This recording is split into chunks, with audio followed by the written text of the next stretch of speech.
Now that we've tested our motherboard outside,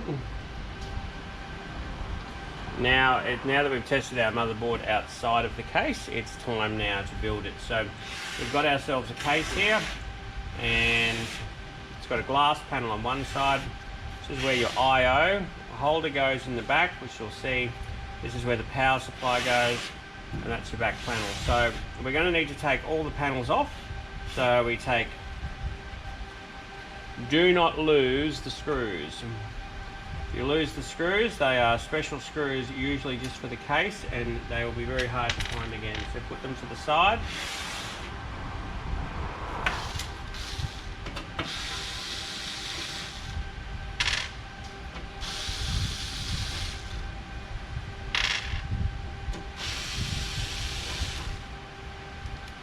Be careful of the glass panel. Make sure you're holding it with your thumb or with a hand as you pull all the screws out. Now take note that the glass panels, a lot of the time, they have rubber pieces around the actual screws themselves. So you can see here that 2 have stayed on the top and 2 have stayed on the bottom. As long as they are all accounted for, that's okay, because it'll just go back on the same way when you put it back on again. So be very careful with the glass and always put it somewhere where it's not going to break. Preferably on a piece of foam or so, or you can just put it back in the box that the case came with. But for now we're going to put the glass onto a piece of foam. Okay, now that we've got our case open, the first thing that we should do is put the power supply in. So we've got the case, the power supply will go in here. So to get the power supply, we need to take the back off the case, gently put it to the side. Make sure all of your cables are accounted for and that you're not going to get any of your cables tangled up with the power supply as you put it in. Now the power supply, you'll see, has a fan, and then it has the main cables. The main cables will go, so the fan will go facing downwards, and then that's going to be where the actual power plugs in. So the fan on the bottom is facing down underneath, so to blow air, hot air outside of the computer. So we place the power supply into place. Now you'll see that there are 4 screws that the power supply will need to be screwed in.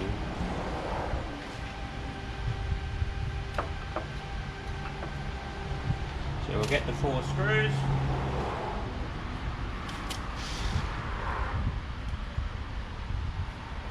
You hold the power supply from the back, push it up, and then put in your first screw.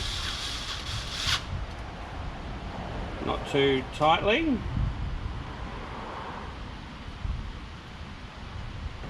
You'll always tighten the screws up later on.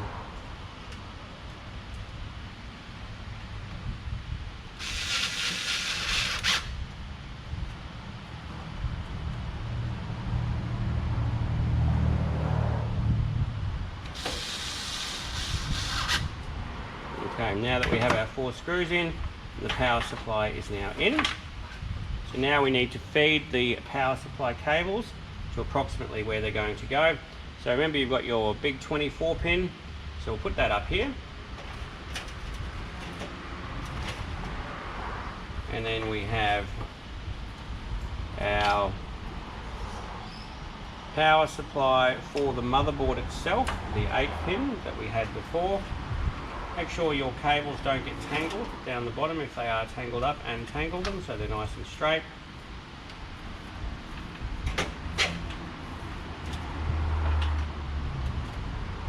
Okay. Not sure exactly where that's going to go yet, but we'll put that here for now until we put the motherboard in.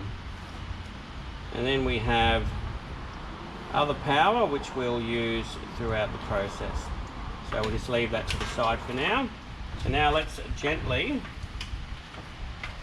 make sure you've got your bunch of cables, which are for the buttons and the front panel on the actual, being a USB 3 and audio in and out panels on the case.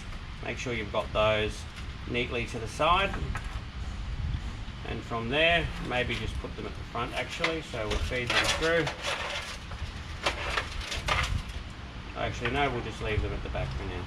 So now let's put the power, the motherboard in. So we need to lay the computer down.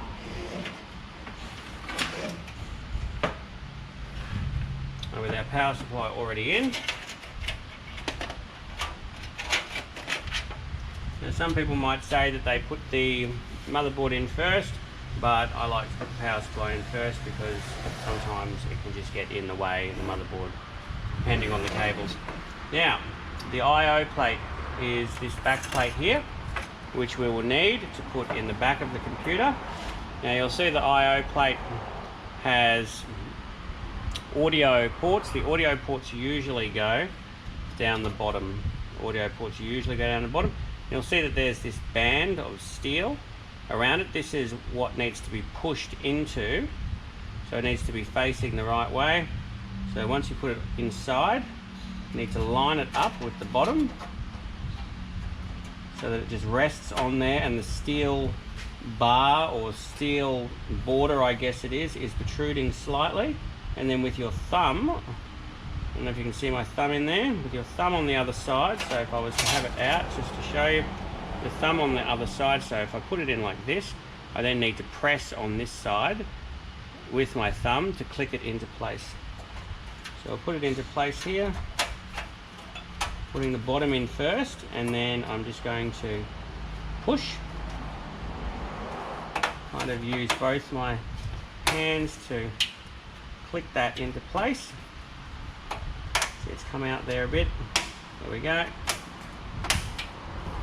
And there we go. You see I've clicked it into place now, and that's holding it nicely now on the chassis of the case. So now we can put in the motherboard.